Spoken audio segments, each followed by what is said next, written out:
All right, that wasn't so bad. Um,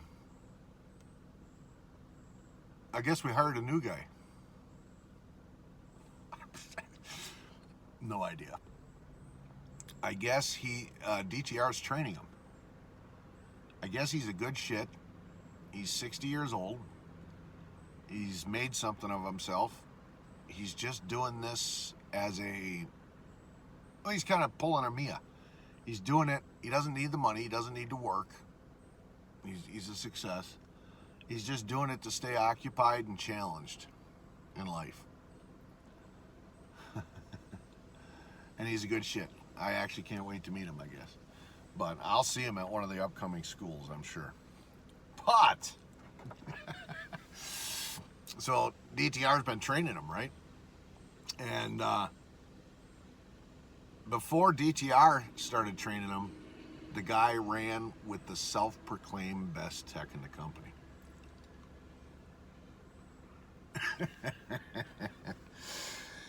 Straight up hates him. Yep. What did this guy do? What did the self-proclaimed best? I got to come up with an acronym. Self-proclaimed best tech in the company. CBTCBB, whatever. What did he do?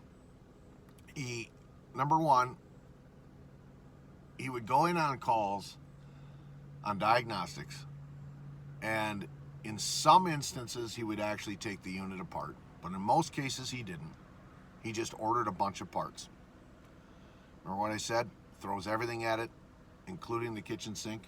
Something will stick, and it'll solve the problem. All right?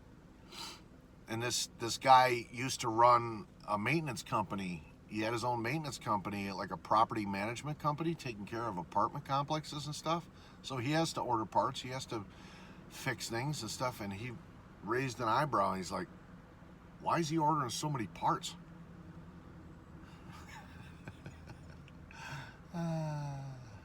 So he's complaining to DTR now that he's riding with DTR. That was one thing. And then what the self-proclaimed best tech in the company did was tell him, oh yeah, in a week or so, I'm just going to have you go in and work on the units and diagnose them, and I'll just sit out here in the van. That's the best way for you to learn. He tried doing this to the Amish Genius, and the Amish Genius was freaking out because this is a pretty intense trade, right? You got to have electrical knowledge, welding knowledge, mechanical knowledge, good problem-solving skills. You have to know how the appliances work, what they're supposed to sound like when they're running, what they're not. Yeah. And you send a greenhorn into a customer's house, and basically he embarrasses himself. And then what the self-proclaimer says is, oh, if you have a question, come out and get me. Meanwhile, that miscreant is sitting in his van watching stuff on YouTube and TikTok and Facebook and shit like that, loafing. Yep. The new guy said, if he does that to me, I'm going straight to Bert and Wanda. And I'm telling him, he says, nobody is going to embarrass me in front of a customer. This guy's going to stand up to the miscreant. The miscreant was really good friends with Rowdy Tellez, the guy that looks like Rowdy Tellez, the baseball player that we have on the crew. Rowdy Tellez figured him out because DTR told me that Rowdy and him were talking the other day, and they were talking about self-proclaimed, and Rowdy said, oh yeah, he's getting way too big for his britches. He's walking around swaggering, thinking he's king shit, and he's nothing but smoke and mirrors. Can't fix his way out of a wet paper bag, but he's a sociopath, so he acts like he knows what he's talking about. Oh yeah, and he's a narcissist, big time. Yep. Mm-hmm.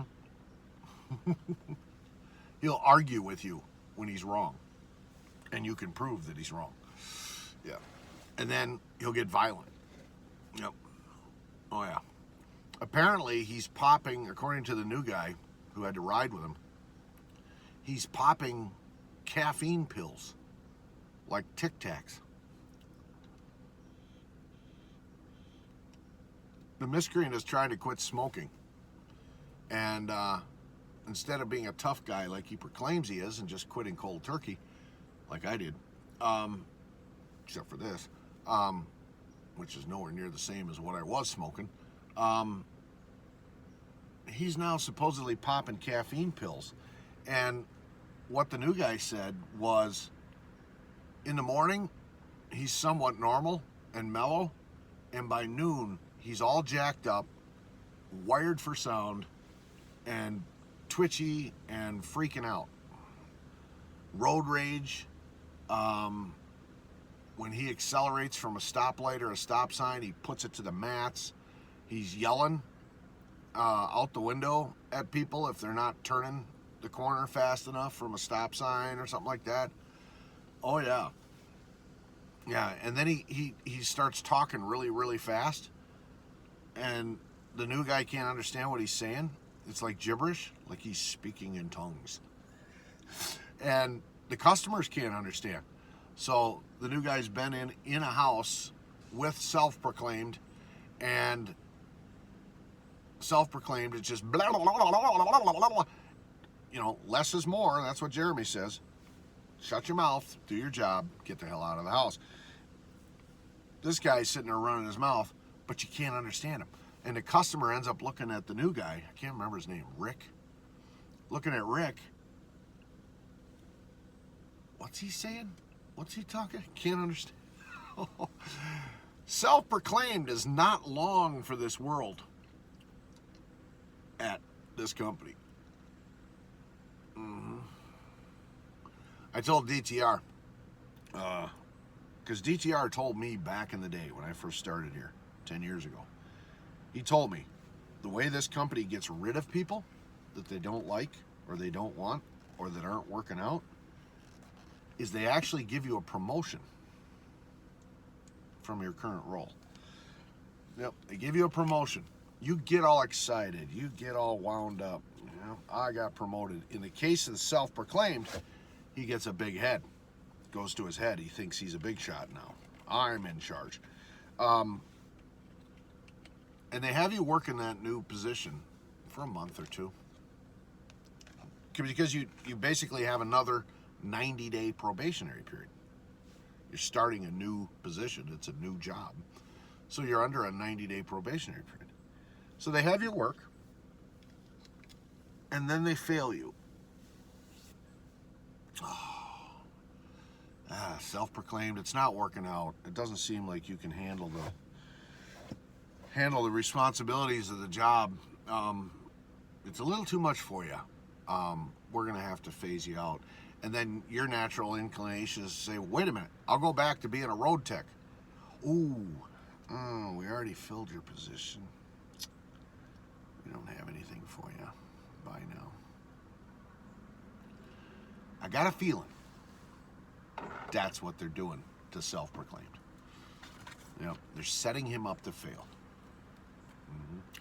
And he's running into it, both eyes wide open, making mistakes. Yeah. So this new guy, this Rick or whatever his name is, he's not going to hold any punches. If self-proclaimed is a shit show, like everybody says he is, everybody's figured him out. That's the thing about sociopaths. They put on a good act. They portray something they're not. They're fake as the day is long, but they can't keep up the act. It's too exhausting to keep pretending. I'm finding that with all the women I date. They're all sociopaths to a certain extent. Me, I'm real. I'm raw. What you see in the beginning is what you get 10 months into the journey. I'll tell you straight up. I'm a smart ass. Blah, blah, blah. Nothing changes about me. There's no act. Sociopaths are acting all the time. They're trying to impress other people. That's where all your kiss asses are and your brown nosers and shit like that. They're all sociopaths. But eventually they can't keep up that act. And the real them shows. In other words, as they call it in the psychiatric world, the mask slips and you see the real them. Classic poster child of the diva succubus mongoose gold digger. But that's what self-proclaimed is. Flaming sociopath and a narcissist. And he's never wrong. And even though he is. And he's going to fail. Yep. And it's kind of funny when I listen to, because DTR is a gossip. He's a gossip monger. You know, he gets the juicy details.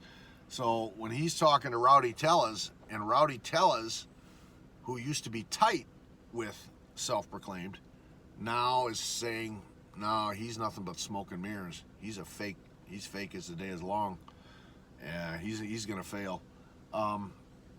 That's pretty good. Yeah, has me excited.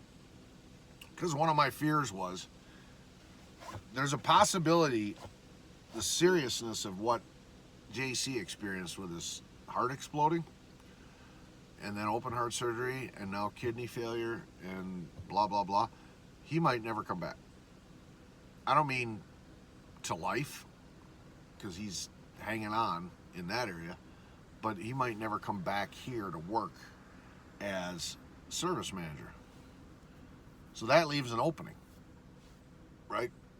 Who do you think is going to claw for that job tooth and nail? Self-proclaimed. He wants to be able to boss all of us around. Yeah. Yep. So that was my fear, is that, and you've heard me say it before, if self-proclaimed gets the role of service manager, appliance service manager, I'm out of here. Yep, I'm gone. I'm looking for something else. Or I'll find a way to retire. But, yeah.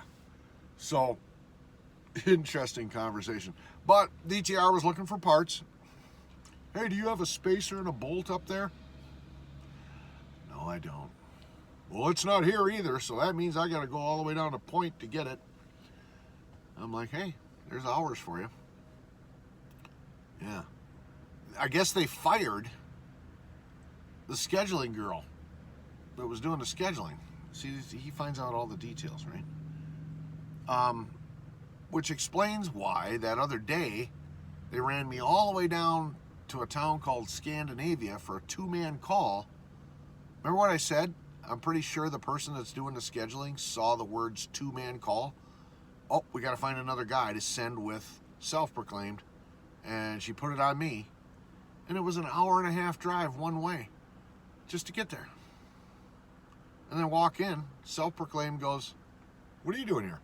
I don't need you. I'm done with it already. He wasn't. He was bumbling like an idiot.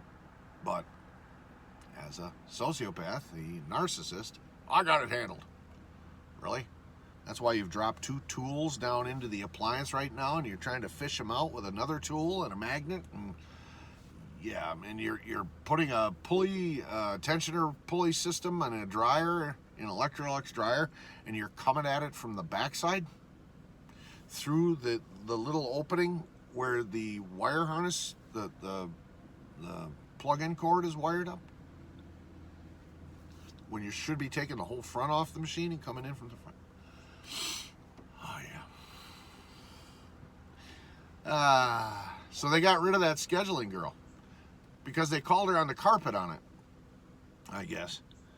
And she didn't have an answer for why she was doing what she was doing. They asked her straight up, why are you scheduling a guy up in his territory and then running him on a 2-hour run one way to a totally different area when he already has 6 calls on his route? Why are you scheduling a guy for 8 calls of the day when one of them is a sealed system reefer rebuild and takes 3 hours? I don't know. I'm just doing it. Bye now.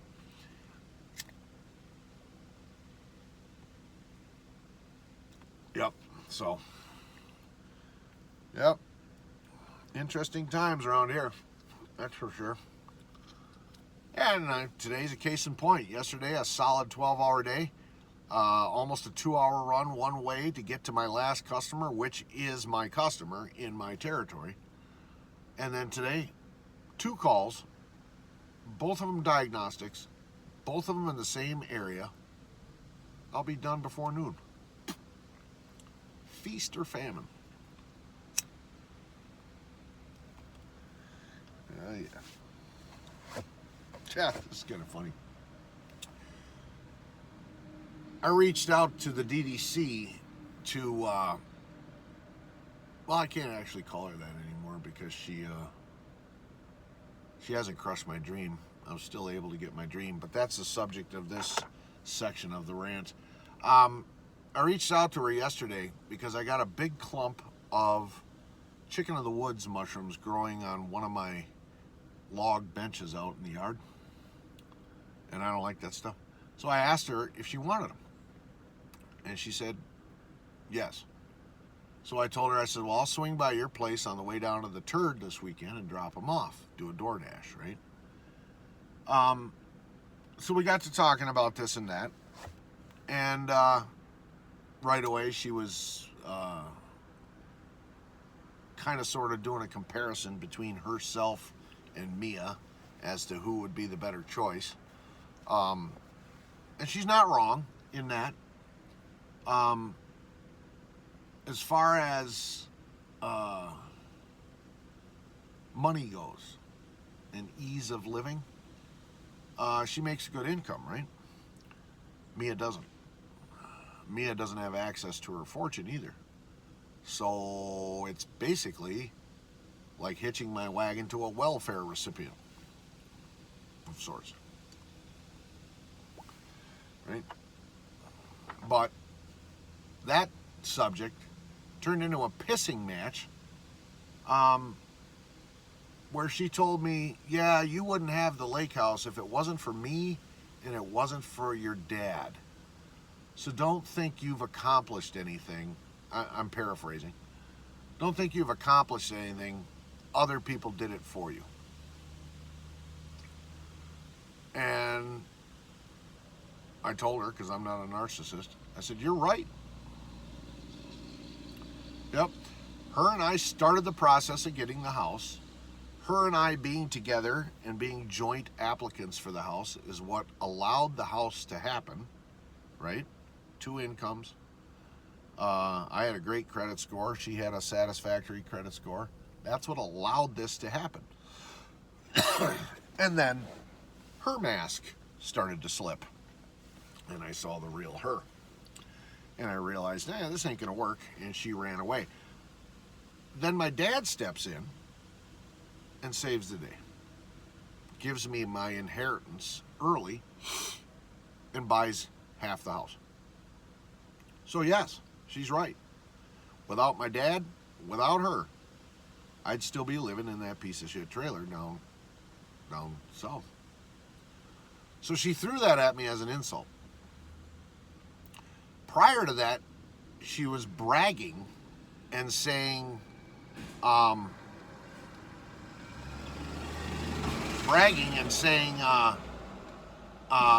yeah, in a couple of weeks or a couple of months or something, I'm going to be debt free. The only thing I'll have left is my car payment. Well, she has a 4-digit number that she's paying for rent for an apartment that she'll never own. So that's fiscally not smart. But anyway, different strokes for different folks. But she was bragging that she was going to be debt-free, and she was implying that she did it on her own. And she is better than me because she did it on her own. I had to have help from my daddy and her to get the house and to become debt-free. All right? So I quickly pointed out fact, truth, and reality. And this caused the narcissist and the sociopath to get her hackles up because she can't face the truth, fact, and reality, and run away. she would not be debt-free if it wasn't for her company that she works for giving her handouts. She gets 5-figure bonuses every year around Christmas time for nothing. She hasn't earned the bonus. She hasn't gone above and beyond the normal 9 to 5 Call of Duty work that she does. They just hand her $25,000 as a bonus. And she gets quarterly bonuses. That is based on work that she does that is billable to the customer. Billable hours, it's called. So if whatever she's working on a project, they can charge the customer for, the more billable hours that she accrues in a quarter, she qualifies for a bonus. Well, she has no control over that. No. Somebody else assigns her work. So she's not going above and beyond and earning that bonus by getting those billable hours on her own. Somebody else gives them to her. It's kind of like here. I worked 12 hours yesterday. I worked 2 hours today. Feast or famine. Somebody else calls the shots. So in essence, she's not earning jack shit. She's getting free handouts. Just like I did for the lake house. So when I pointed that out, oh yeah. Yeah, don't bother bringing the mushrooms. Don't ever talk to me again. Leave me alone, blah. I love being superior to the average commoner, plebe, peasant.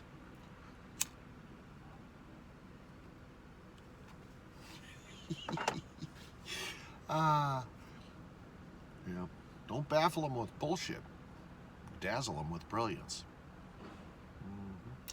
So anyway, yeah, she tried to get punchy on it, and I had to remind her that gimme, you're sitting there with your hand out, and that's how you paid off all your bills and your credit cards and your debt.